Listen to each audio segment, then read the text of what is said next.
Selamat pagi Pak Eri. Selamat pagi Pak Dul. Bagaimana hari ini? Astagfirullah, pagi ini sehat selalu. Masih ada kesibukan lain Pak Eri? Kesibukan di sekolah mengajar, kemudian di luar sekolah juga sibuk juga di adat istiadat juga, karena ada feodalan, kemudian ada pawiwahan juga, timika itu. Berarti hari ini udah senggang ya Pak Eri ya? Hari ini senang. Pak Eri, hari ini kita akan melakukan kegiatan praobservasi ya, seperti yang sudah kita bicarakan sebelumnya, bahwa Pak Eri akan melakukan kegiatan pembelajaran. Nah, hari ini saya akan melakukan kegiatan praobservasi itu dengan tujuan adalah melakukan supervisi yang berkaitan dengan evaluasi dan refleksi awal proses pembelajaran yang akan Pak Eri lakukan, sehingga ke depan pelaksanaannya bisa menjadi lebih mudah. Boleh tahu nggak Pak Eri terkait dengan materi yang akan Pak Eri ajarkan? Untuk materi yang diajarkan itu materi perdagangan antar negara itu. Materi Perdagangan antar negara. Kalau boleh tahu tujuan pembelajarannya Pak Eri? Tujuan pembelajaran pada materi perdagangan antar negara ini, yang pertama ini menjelaskan pengertian perdagangan antar negara dengan benar, kemudian menganalisis perdagangan antar negara terhadap interaksi antar uang dengan tepat. Jadi ada dua aspek, ada dua tujuan pembelajaran dalam ini. Terus kalau Pak Eri menetapkan tujuan demikian, sudah pasti kan memiliki area-area pengembangan. Apa sih yang menjadi area pengembangannya Pak Eri? Nah, untuk area pengembangan pada materi perdagangan antar negara ini Pak Putu, kembali lagi pada fokus pengembangan saya pada ketiga aspek tersebut, yang ada afektif, kemudian ada kognitif dan psikomotor dari siswa itu sendiri Pak. Yang dominan menjadi fokus perubahannya di aspek mana? Untuk fokus pada perubahan di psikomotor siswa. Dalam hal kerja pembelajaran ini, bagaimana kerja kelompok siswa, jadi siswa aktif dalam pembelajaran cara berkelompok, jadi interaksinya. Jadi ya, poin penting bagaimana siswa itu berinteraksi, bersosialisasi dengan teman sekelompok, dengan tim kelompok mereka itu sendiri. Ya, baik Pak Eri. Kemudian boleh tahu nggak bagaimana rancangan pembelajaran yang Pak Eri lakukan menggunakan model pasti dalam hal ini? Nah, rancangan pembelajaran yang saya gunakan itu berdiferensiasi Pak itu. Jadi bagaimana berdiferensiasi berdasarkan pada yang namanya siswa, menggunakan siswa keberpihakan pada siswa. Artinya tentu Pak Eri sudah melakukan proses perancangan yang betul-betul sudah matang ya, dalam hal ini sampai menggunakan model pembelajaran berdiferensiasi. Ada nggak kombinasinya dengan menggunakan model apa?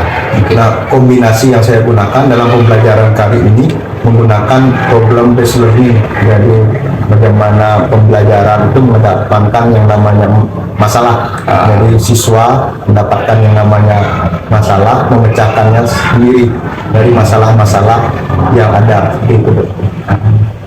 Sudah Pak Eri integrasikan nggak dengan KSE, kompetensi sosial emosional dalam hal ini? Nah, untuk KSE dalam kompetisi sosial emosional ini saya terapkan di awal pembelajaran itu, betul bagaimana saya memantik, jadi ingin mengetahui bagaimana emosi siswa ketika awal pembelajaran itu seperti apa. Apakah siswa itu sudah siap ya untuk belajar atau tidak? Kan kadang-kadang siswa raganya saja di kelas, sedangkan pemikirannya itu masih di luar, masih mengembang.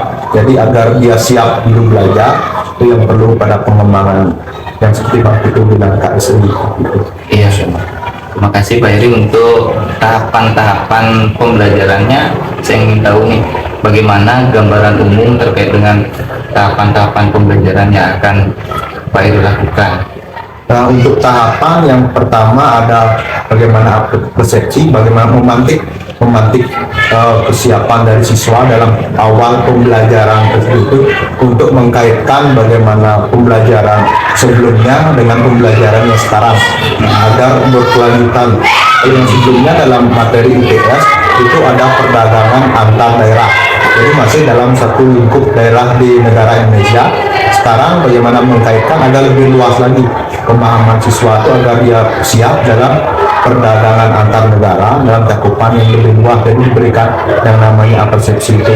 Kemudian bagaimana setelah persepsi tersebut atau pemantik sosial itu kemudian dilanjutkan dalam pembentukan yang namanya kelompok tersebut jadi sesuai dengan minat dan juga kesiapan siswa. Pembentukan kelompok juga harus membentuk tim yang heterogen, jadi perbedaan jenis kelamin. Jadi harus jangan biasanya kan yang perempuan suka berkelompok dengan yang perempuan, kemudian laki-laki dengan laki-laki, jadi membentuk kelompok yang heterogen, jadi siswa laki-laki dengan perempuan seperti itu. Kemudian melakukan yang namanya pemecahan masalah dengan memberikan yang namanya LKPD kepada masing-masing kelompok agar dirumuskan atau dibahas kepada masing-masing kelompok itu sendiri Iya. sesuai dengan gaya belajar. Nah, berdasarkan yang namanya visual, ada yang namanya auditory dan kinestetik. Kemudian ada presentasi, kemudian kesimpulan, yang terakhir ada refleksi. Ya, baik Pak Eri. Sangat kompleks sekali ya. Dari rancangan pembelajarannya sudah terlihat jelas bagaimana diferensiasi itu diterapkan. Terus terkait dengan sumber-sumber belajar atau media-media pembelajaran, apakah sudah Pak Eri siapkan? Nah, untuk media menggunakan PowerPoint sebetulnya atau media. Kemudian sumber belajar saya banyak menggunakan dari video YouTube. Jadi minat siswa terhadap video-video YouTube, masalah-masalah yang didapat dari YouTube itu sangat menarik begitu. Kemudian tentu saja ada yang namanya bahan bacaan konvensional yang didapat siswa dari perpustakaan. Itu Pak. Ya. Artinya dalam diferensiasi konten, tadi seperti yang Pak Edi sampaikan itu ada banyak konten ya, yang bervariasi sesuai dengan minat anak. Seperti itu. Nah, terus ketika tahapan-tahapan pembelajaran itu sudah dilakukan, sudah pasti Pak Edi melakukan kegiatan pengukuran. Nah, jadi dalam hal ini keberhasilan pembelajaran dalam hal ini itu menggunakan instrumen apa kalau boleh tahu? Nah, instrumen yang saya gunakan untuk mengukur dari kemampuan siswa itu menggunakan yang namanya kuis. Kuis yang saya gunakan menggunakan TTS. Ya, jadi itu yang diberikan kepada siswa untuk mengukur kemampuannya dalam pembelajaran. Ya, jadi dari rancangan, kemudian sumber sampai alat evaluasi sudah Pak Eri jelaskan ya. Nah, yang terakhir apa rencana Pak Eri lakukan kegiatan ini? Rencana kegiatan ini minggu depan, karena IPS itu jadwalnya 2 kali seminggu, hari Selasa ataupun hari Jumat, itu jadwal IPS-nya untuk kelas 8 J nya.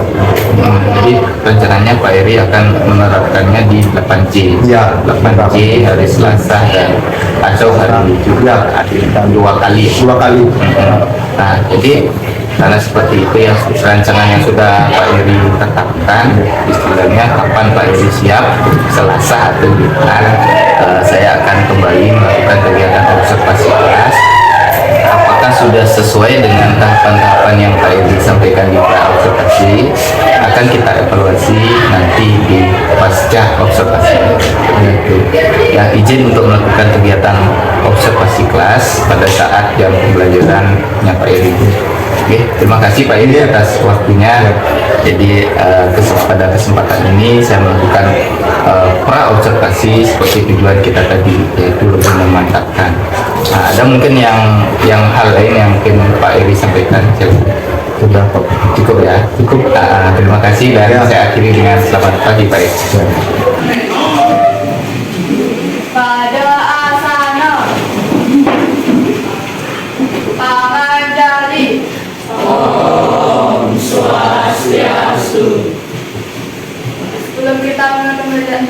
hari ini lebih baik kita berdoa terlebih dahulu. Berdoa mulai. Berdoa selesai. Oke, silakan duduk anak-anak. Selamat siang anak-anak. Siang. Stand up. Jaya. Kurang semangat. Stand up. Oke, sebelum mulai pembelajaran, Bapak ingin apresiasi dulu anak-anak. Nah, siapa teman anak-anak yang tidak hadir pada pertemuan siang hari ini? Maha Putra. Kemana temannya Maha Putra? Satu orang saja? Ya. Terima kasih nak. Masih ingat materi sebelumnya nak? Kita belajar mengenai yang namanya peran pelaku ekonomi. Peran pelaku ekonomi itu ada apa saja?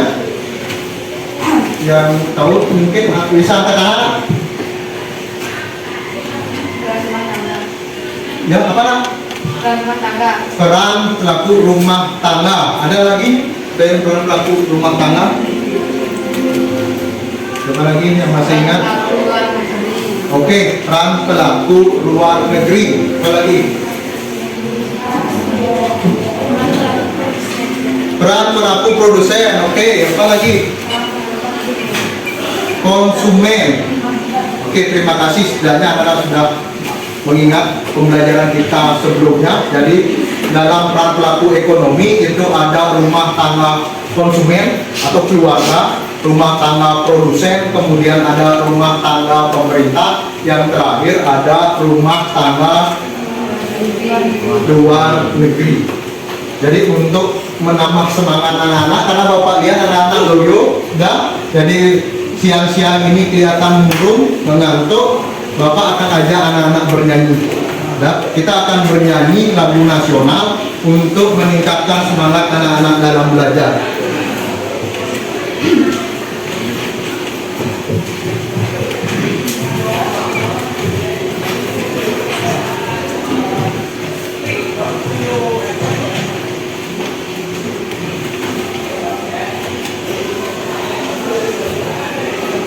Anak-anak bisa berdiri.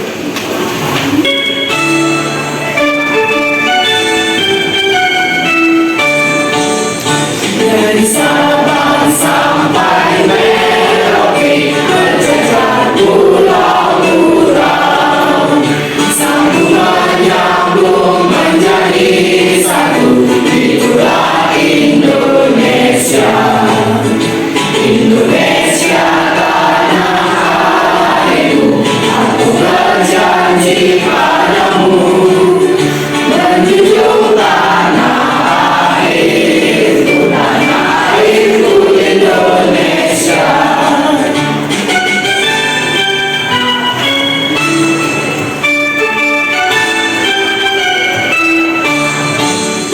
Dari Sabang sampai Merauke, berjajar pulau-pulau, sambungan nyambung menjadi satu.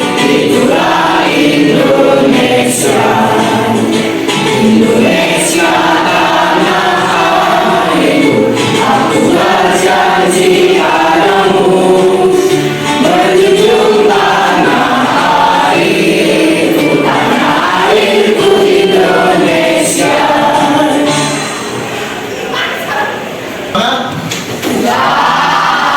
Oke, kalau kalian sudah semangat, baru sekarang Bapak akan mulai tentang materi kita pada siang hari ini. Dari Sabang sampai Merauke, itu berjajar apa?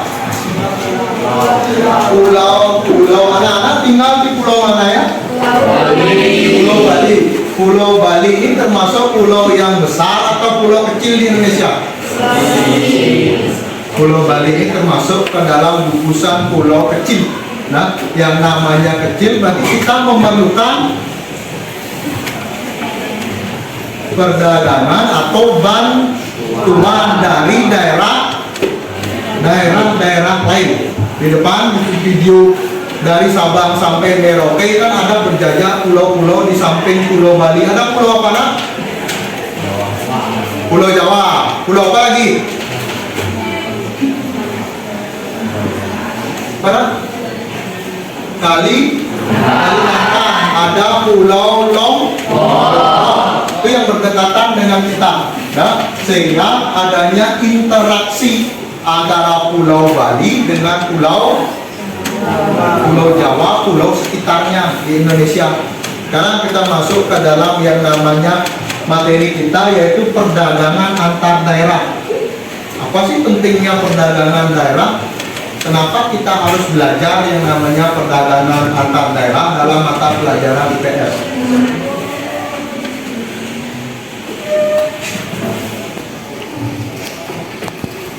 Anak-anak pernah ke pasar? Ke pasar membeli apa? Sayur. Membeli sayur. Membeli apa lagi? Daging. Buah-buahan. Oke. Membeli nasi. Mungkin di pasar itu ada makanan yang enak. Bahkan lanjutkan, agar anak-anak memahami sebuah konsep dari perdagangan antar daerah.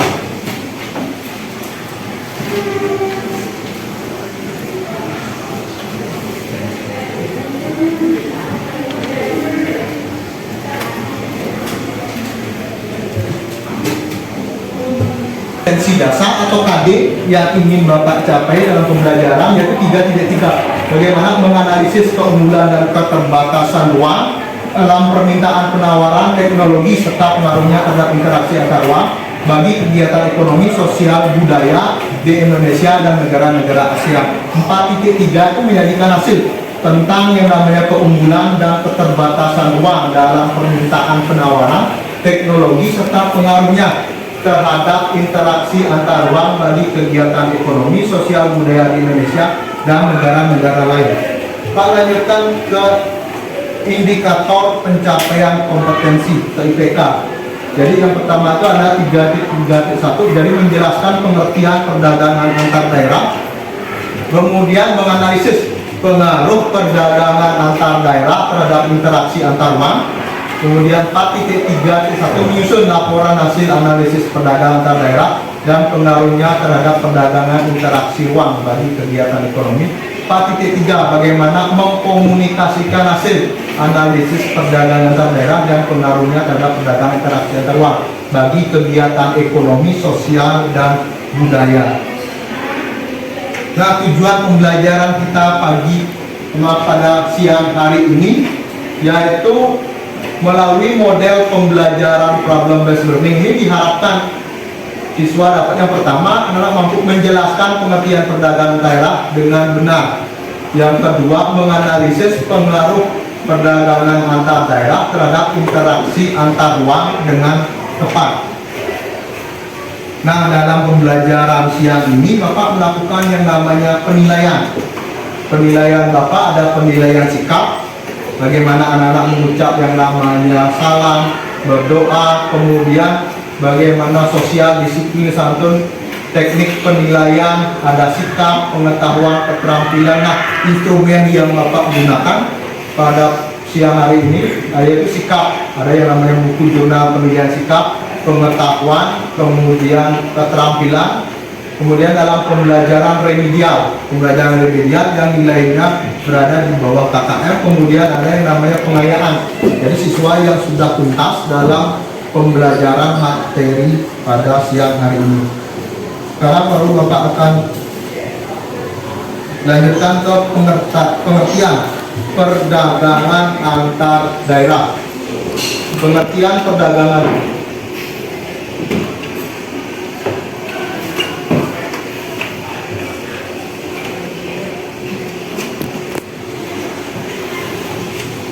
Pengertian perdagangan antar daerah atau antar pulau. Apa yang dimaksud perdagangan antar daerah dengan antar pulau?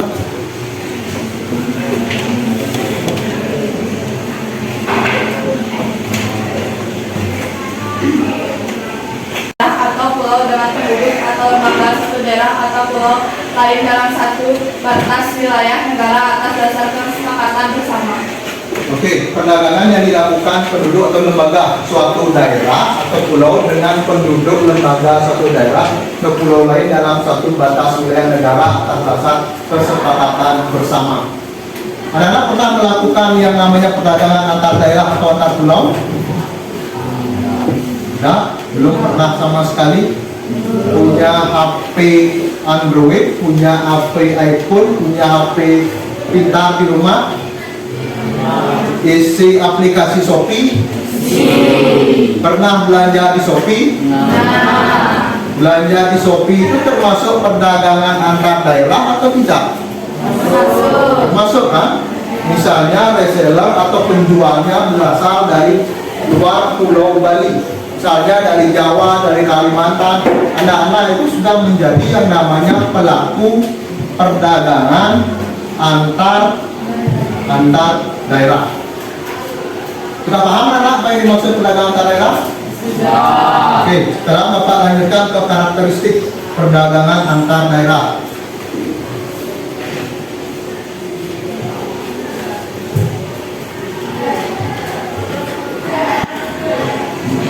Daerah yang pertama ada spesialisasi. Jadi suatu daerah mengkhususkan pada satu produk unggulan. Contoh misalnya di Desa Sedang ini produk unggulannya apa nak? Apa nak? Oke, ada dekorasi. Selain dekorasi ada apa lagi?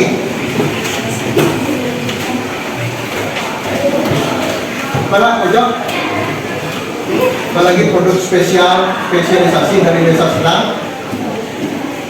Tanah Desa Sedang ini subur, di cabai, di sawah itu banyak menanam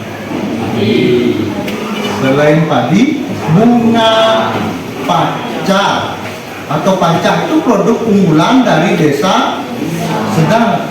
Bahkan sampai dijual ke luar daerah, sampai ke Denpasar, sampai ke Gianyar. Yang nomor 2, biaya produksi yang rendah.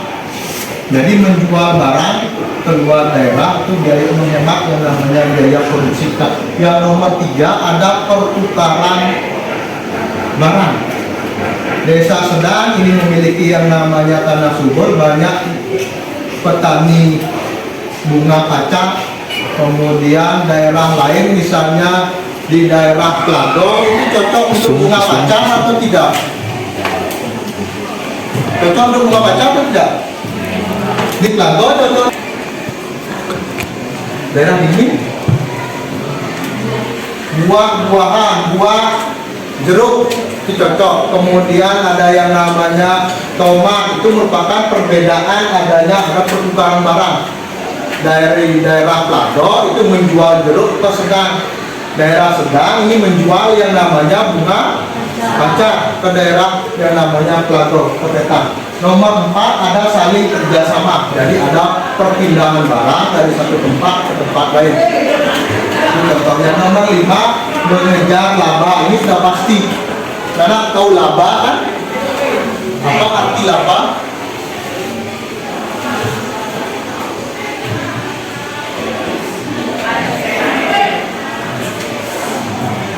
Yang namanya pedagang pasti mencari dia laba. Apa nak? Keuntungan. Ada penjual yang tidak mau untung?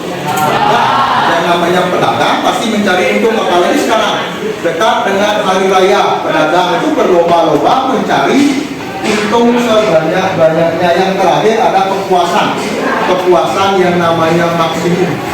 Mengapa anak-anak harus berbelanja misalnya ke Shopee? Mengapa tidak di Bali saja berbelanja? Karena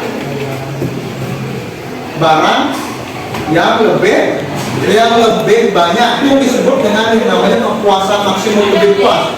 Kalau di Bali kita berbelanja mungkin bajunya satu jenis saja, warnanya mungkin hanya ada 2, putih dan hitam. Kalau berbelanja di Shopee di luar daerah bisa warnanya ada kuning, hijau dan lain sebagainya. Contoh.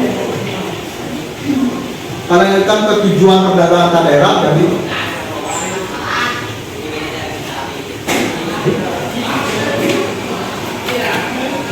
Tujuannya yang pertama itu memperluas jangkauan pasar. Jelas, semakin jauh suatu pasar, maka konsumen yang dihasilkan atau konsumen itu jumlahnya akan semakin banyak.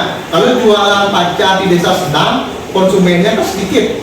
Kalau menjual pacar sampai ke daerah Denpasar, sampai ke daerah Gianyar, otomatis konsumennya banyak. Yang kedua, ada mendapatkan keuntungan sama seperti sebelumnya, pedagang ingin mencari untung dengan konsumen yang banyak.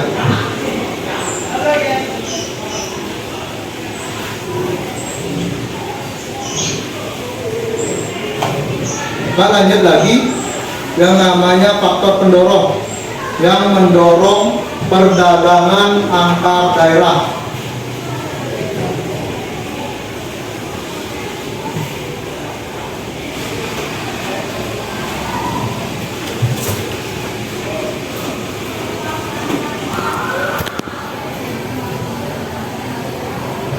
Adalah perbedaan harga antar pulau dan perbedaan kepemilikan faktor produksi. Jadi itu dari faktor yang mendorong perdagangan daerah, jadi harga yang berbeda dan pemilikan faktor produksi. Enggak? Bisa kita lanjut? Bisa. Oke, sesuai janji Bapak mengajak kalian jalan-jalan, Bapak akan mengajak kalian jalan-jalan siang ini. Enggak? Kita akan jalan-jalan ke sebuah tempat di Bali.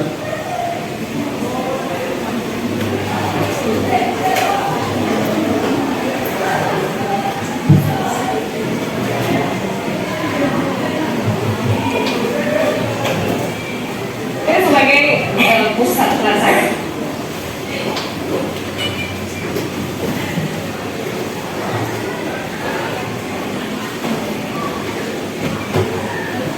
Sudah siap jalan-jalan? Oke, kita jalan-jalan sekarang. Sebagai pusat transaksi jual beli, pasar itu juga merupakan cerminan budaya masyarakat. Ritual canang sampai dengan tradisi sungging menjadi kekhasan sendiri pasar ini. Inilah pasar kita, pasar tradisional Badung.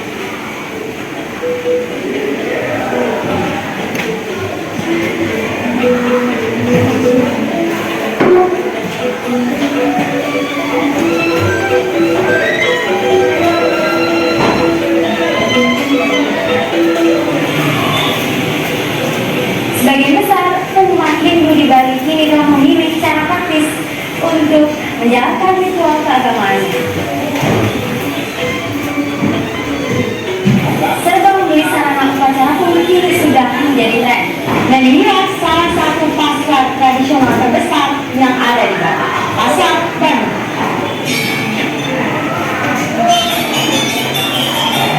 Ya, di Pasar Badung, penjual canang sari kini kian menjamur. Canang yang dijual bahkan sudah dikemas dalam plastik beragam ukuran.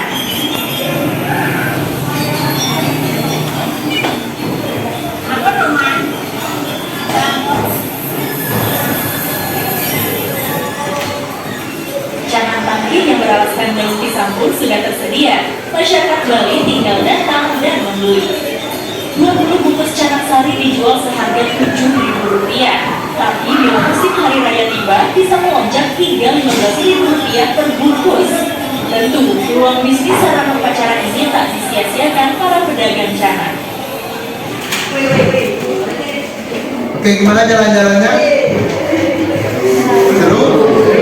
Kita jalan-jalan ke mana? Badung, ya. Salah satu pasar terbesar di Pulau Bali yang terletak di kota Denpasar. Mengapa disebut pasar Badung ya? Karena berada di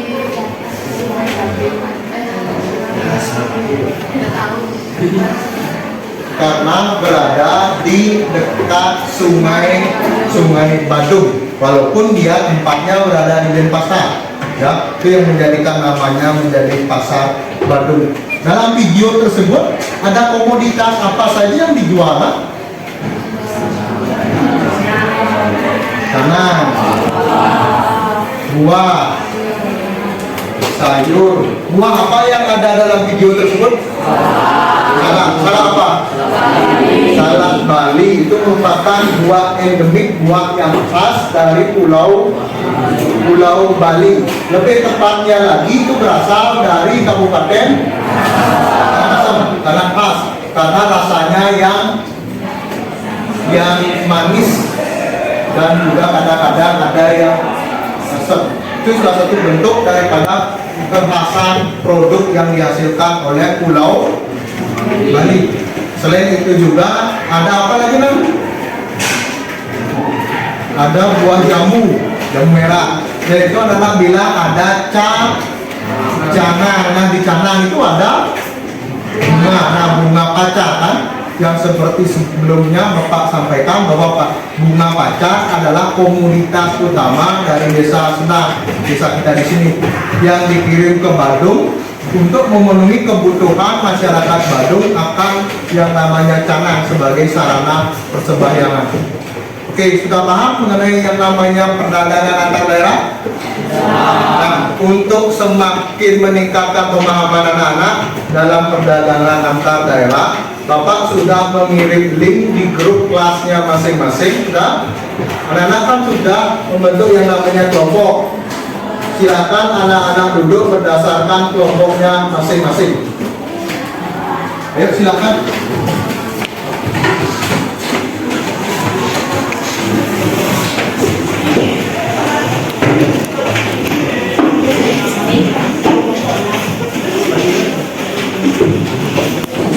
Nah, karena anak-anak sudah duduk berdasarkan kelompoknya masing-masing, Bapak akan membagikan yang namanya LKPD, lembar kerja peserta didik. Nah, sebelum mengerjakan, tolong anak-anak tulis dulu namanya di sini. Nah, tulis namanya dulu, kemudian kelasnya.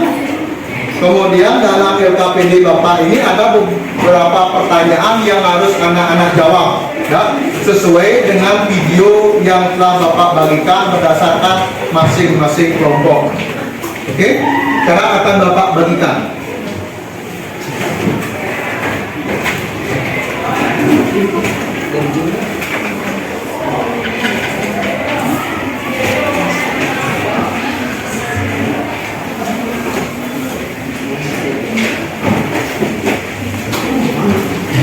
Duduknya tidak bisa.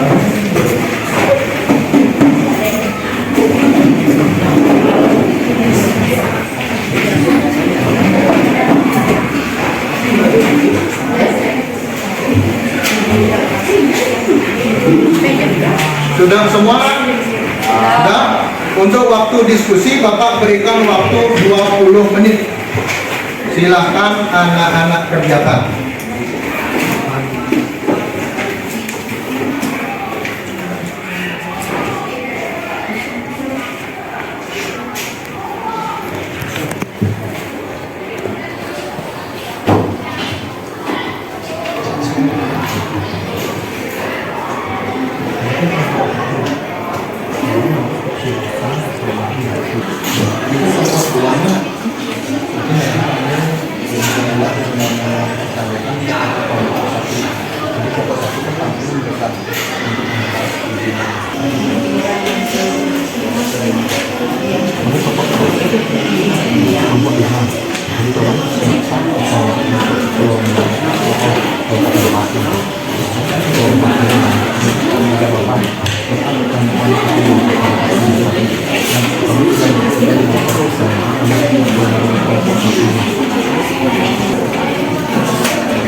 Karena waktu telah selesai 20 menit, Mbak. Sekarang waktunya anak-anak untuk mengkomunikasikan, untuk menyampaikan hasil diskusi anak-anak bersama dengan kelompoknya masing-masing. Mbak, seperti aturan Bapak sebelumnya, yang pertama kali menyampaikan hasilnya adalah kelompok 1 akan ditanggapi oleh kelompok 2, kelompok 2 akan ditanggapi oleh kelompok 3, kelompok 3, 4 dan seterusnya sampai kelompok 5 akan ditanggapi oleh kelompok 1. Ya, untuk mempersingkat waktu, Bapak persilahkan kepada kelompok 1 untuk menyampaikan hasil diskusi kelompoknya. Bapak persilahkan, silakan.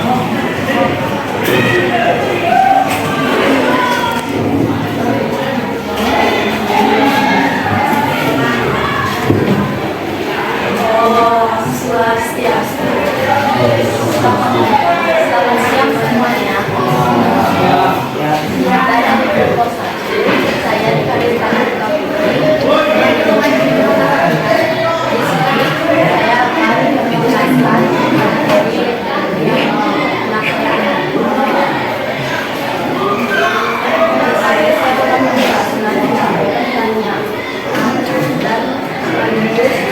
menjawab. Setelah anak saya menjelaskan yang saya dapat yang berasal dari nomor 2, analisislah faktor yang menyebabkan terjadinya kegiatan atau aktivitas perdagangan video tersebut. Seperti yang diatur nomor 19 tahun 2017 tentang pelindungan perdagangan, tepatnya pada pasal 14 ayat 1, diatur setiap orang pada dilarang memperdagangan jalur jalan lembah kelapa kecuali untuk peluang keagamaan, adat istiadat dan keperluan pemilik. Selain untuk adat istiadat diperjuangkan, harus ada pernyataan dari pemilik kelapa. Pengambilan janur dan kelapa hanya boleh untuk keperluan agama dan istiadat.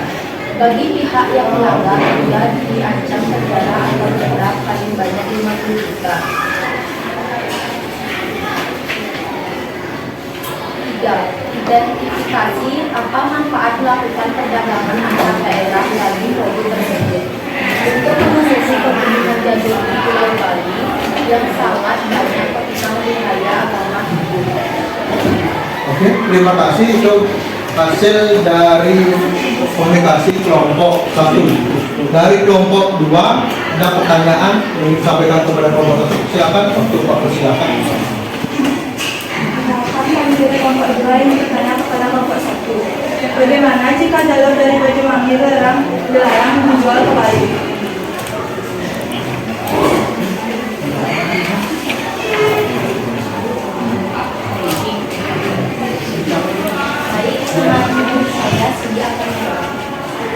Harga jalur di Bali akan sangat mahal karena Pulau Bali sedikit produksi atau menghasilkan jalur. Kedua, memanfaatkan jalur Sulawesi atau jalur Ibung yang harganya lebih terjangkau. Oke, gimana kelompok 2? Sudah? Oke, kelompok 1 silakan duduk kalau sudah berhasil mempresentasikan. Kita lanjut presentasi dari kelompok 2. Pak, waktu Bapak persilakan.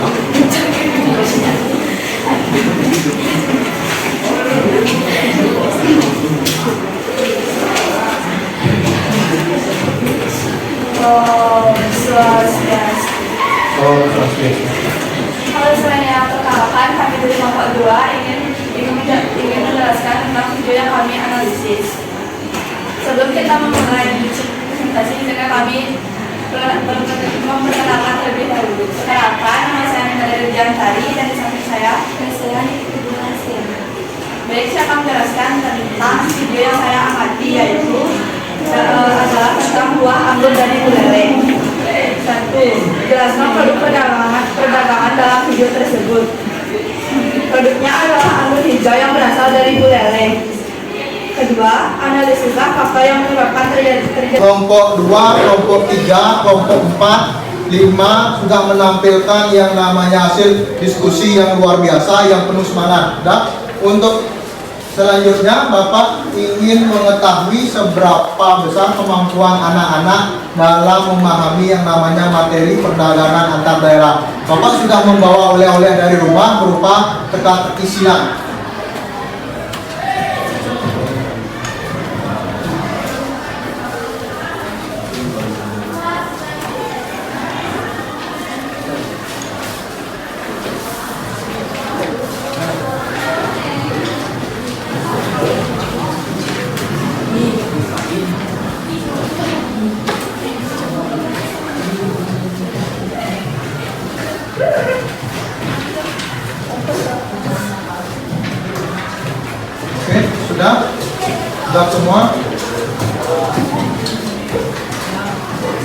Oke, selamat mengerjakan.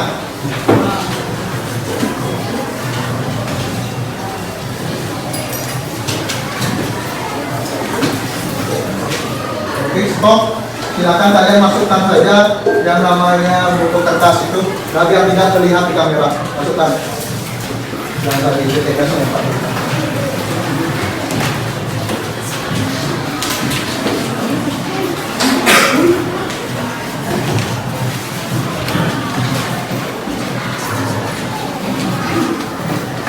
Oke, terima kasih untuk hasilnya.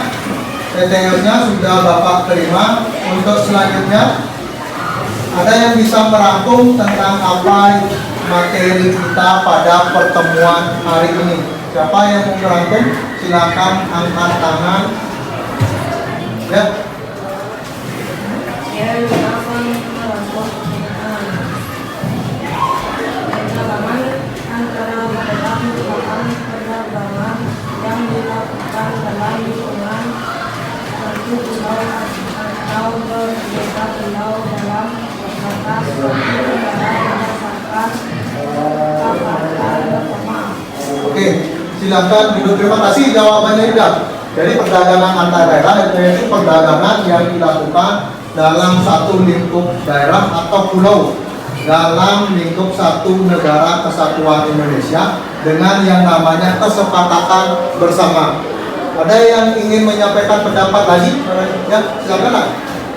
Kita mendorong perdagangan antar daerah, satu memperluas pasar, dua mendapatkan keuntungan. Oke, terima kasih. Jadi ada dua faktor yang mendorong perdagangan antar daerah, memperluas jangkauan pasar dan juga mendapatkan keuntungan. Di mana-mana orang berdagang pasti mencari untung sebanyak-banyaknya. Oke, terima kasih. Nana sudah menyampaikan pendapatnya mengenai perdagangan antar daerah. Untuk pertemuan minggu depan kita akan membahas materi mengenai perdagangan antar negara. Tugas anak-anak di rumah, anak-anak buat dan tulis produk dari luar negeri apa yang anak-anak miliki di rumah. Sudah paham? Oke. Untuk mengakhiri pembelajaran pada siang hari ini, ketua kelas silakan pimpin doa. Pada asalnya sebelum mengakhiri pembelajaran kita hari ini, sebaiknya kita berdoa terlebih dahulu. Berdoa mulai. Berdoa selesai. Brahma Santi. Om Santi Santi Santi Om. Selamat pagi Pak Edi. Ya, selamat pagi Pak Tuh. Bagaimana ini? Tengkara, baik, menyenangkan, bahagia. Aktivitasnya dari tadi apa? Aktivitas dari tadi pagi pergi ke sekolah seperti biasa ngecek tentang yang namanya pembayaran karena tanggal 14 Maret nanti ada kegiatan teater siswa. Sudah tuntas Pak? Masih ada beberapa siswa yang belum melakukan pembayaran. Oh gitu, ya. Jadi masih ada bebannya Pak Edi? Ada, masih ada bebannya.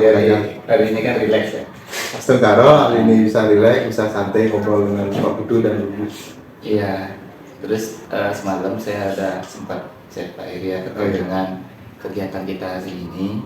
Itu saya bersama pengajar praktik yaitu Bu Dilis itu akan melakukan kegiatan praobservasi atau pasca observasi ya, sesuai dengan yang bukan kemarin, bahwa tujuan kita hari ini adalah untuk mengevaluasi pelaksanaan kegiatan pembelajaran yang sudah sudah Pak Edi lakukan seperti itu.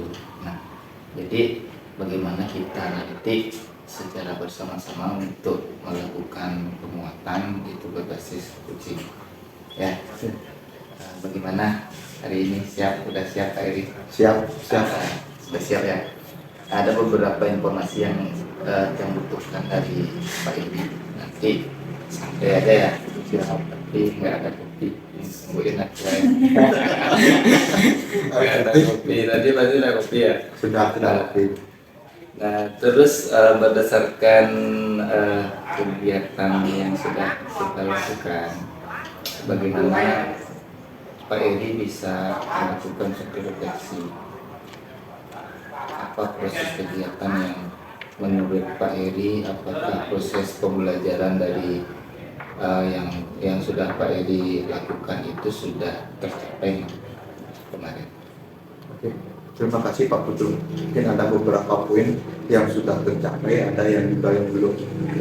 Poin yang sudah tercapai bagaimana sudah menunjukkan yang namanya siswa itu sikap positif mereka dalam menerima yang namanya beberapa tanggapan di awal mengenai kesiapan siswa. Kemudian ada juga yang belum, saya melihat siswa itu belum dia menikmati proses pembelajaran, belum relax, belum santai dia. Jadi ada beberapa ketegangan di siswa saya, terutama di siswa yang duduk di belakang. Mereka belum menikmati yang namanya pembelajaran. Jadi ada sebuah tekanan mereka dalam proses pembelajaran IPS pada materi waktu itu. Kalau dilihat dari apa yang Pak Eri sudah rancang kemarin, itu fokus pengembangannya sudah terlihat. Fokus pengembangan sudah lihat dari hal positif yang bisa dicapai, bagaimana beberapa siswa sudah mulai mereka aktif dalam menanggapi yang namanya respon dari saya. Responnya sudah. Ya. Terus untuk aspek yang kemarin mau dikembangkan itu sudah nggak tercapai. Nah, aspek yang dikembangkan bagaimana siswa berpikir dalam hal positif itu ada yang sudah tercapai, tapi kembali lagi Pak, ada juga yang belum tercapai ya, sesuai dengan rancangan yang dikembangkan. Kira-kira yang sudah tercapai itu yang kayak gimana? Nah, yang sudah tercapai seperti yang sebelumnya, bagaimana sikap positif dari siswa sudah tercapai. Kemudian yang belum, bagaimana saya belum memberikan yang namanya seperti reward ketika siswa menanggapi pertanyaan dari saya belum menanggapi. Biasanya yang paling mudah mungkin menyebutkan nama itu Pak Putu, walaupun sebenarnya kan simpel, misalnya siapa nama siswa, mungkin Ayu, Komang dan sebagainya, itu yang belum saya lakukan. Karena itu simpel tapi memberikan efek yang besar bagi siswa dalam menentukan nama mereka tersebut. Ya. Ya. Nah terus untuk ini untuk hal yang belum tercapai itu kira-kira apa yang bisa Pak Eri lakukan? Nah, untuk meningkatkan yang namanya ketercapaian tentu harus kita banyak belajar, banyak ingin memberikan masukan dari rekan-rekan. Kemudian bagaimana kita banyak melakukan yang namanya pembelajaran, banyak belajar di PMM seperti itu Pak Udo. Kemudian kita banyak belajar dari seminar-seminar, dari seminar tentang pembelajaran modern. Contoh yang paling simpel mungkin belajar dengan teknologi. Yang paling mudah tentu aplikasi yang menarik sekarang, TikTok. TikTok itu kan dulu mungkin dianggap negatif. Saya pun menganggap itu aplikasi yang untuk anak-anak remaja saja. Sekarang saya mindset saya berubah, ternyata banyak guru-guru hebat itu sekarang kontennya di TikTok sekarang. Jadi simpel sekali kita belajar. Contohnya misalnya ice breaking, kita bisa dapatkan banyak sekali ilmu di TikTok, ice breaking, pengembangannya yang simpel-simpel tapi memberikan dampak yang luar biasa kepada siswa. Karena saya banyak belajar, ternyata teknologi itu memudahkan sekali kita menjadi guru. Jadi jangan pernah takut terhadap yang namanya perubahan. Nah terus dari proses yang sudah terjadi, dari persiapan, kemudian pelaksanaan kegiatan pembelajaran itu, kira-kira Pak Wayan berada di level berapa?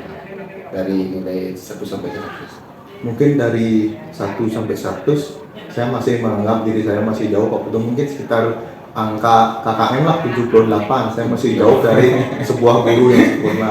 Karena kan guru itu dituntut terus belajar. Kalau kita nilai kita 99, nanti kasihan juga muridnya. Jadi kita ambil yang memang layak untuk kita 78 lah paling pas. 78. Nah terus melihat tadi apa potensi yang sudah Pak Wayan kemukakan. Nah setelah mengikuti pelatihan mandiri tadi ya, harapannya Pak Wayan itu berada di level berapa setelah harapan yang awalnya 78 kita berharap pada peningkatan mungkin pada level ke 85 Pak Putu. Jadi setelah mengalami proses pembelajaran, banyak belajar dari PNM, banyak menonton video-video di YouTube, TikTok, sehingga kita bisa meningkatkan lagi kemampuan kita dalam hal terutama dalam manajemen kelasnya. Dalam manajemen kelas. artinya yang sudah baik tetap ada, Iya. yang sudah yang belum baik itu Iya. ditingkatkan seperti Iya, itu ya. seperti itu. Wah, luar biasa. Artinya apa namanya yang sudah Pak Wayan rencanakan itu kira-kira kapan nih mau ditindaklanjuti? Yang Kapan rencananya Pak Wayan tindaklanjuti untuk pengembangan diri tadi? untuk pengembangan diri itu setelah yang namanya pembelajaran sudah efektif, karena sekarang kan siswa lagi libur hari rayanya Pak Putu. Jadi setelah pembelajaran efektif itu kita buat lagi strategi agar sesuai dengan program pengembangan rencananya agar lebih baik dari pembelajaran sebelumnya. Bagaimana awalnya mereka tidak rileks dalam belajar, jadi suasana belajar itu lebih rileks, santai, tapi tetap tujuan utamanya yang harus bagaimana siswa itu mampu belajar dengan baik. Iya, iya. Tepatnya di bulan apa kira-kira? April ya. Iya. Nah, nanti artinya saya ingin tahu setelah April bagaimana artinya peningkatan yang sudah Pak Wayan lakukan. Ya. Nah, terus di akhir nih Pak ya, saya ingin Pak Ian menyimpulkan apa yang sudah kita lakukan hari ini, pembelajaran apa yang Pak Wayan dapatkan. Oke, terima kasih Pak Putu. Yang bisa saya simpulkan dari proses pembelajaran hari ini dan pembelajaran sebelumnya, bagaimana pentingnya kita pusat pembelajaran itu pada siswa. Itu poin utama yang bisa kita dapatkan. Bagaimana siswa tersebut sesuai dengan apa yang mereka butuhkan dalam sebuah pembelajaran, apa yang mereka butuhkan, apa yang mereka inginkan. Bukan apa yang guru butuhkan, bukan yang guru inginkan, tapi sekarang kita balik. Sekarang murid ingin belajar apa, itu guru harus sesuaikan sekarang. Konsep itu yang memang terus dikembangkan oleh pemerintah zaman sekarang. Bagaimana guru harus beradaptasi dengan siswa, jangan dibalik, siswa beradaptasi dengan guru. Iya. Artinya ke arah student center. Iya, student center. Nah, terus menurut Pak Wayan, apa yang sudah berjalan dengan baik selama percakapan ini? Nah, selama berjalan dengan baik, bagaimana proses pengarah-arah yang ditujukan, bagaimana strategi yang diarahkan oleh Bapak Ibu, bagaimana kita bisa menjadi pembelajaran itu lebih baik dari yang sebelumnya. Jadi proses belajar seperti itu. Nah, itu memang potensinya ada di potensi. Pak Wayan Iya. kan.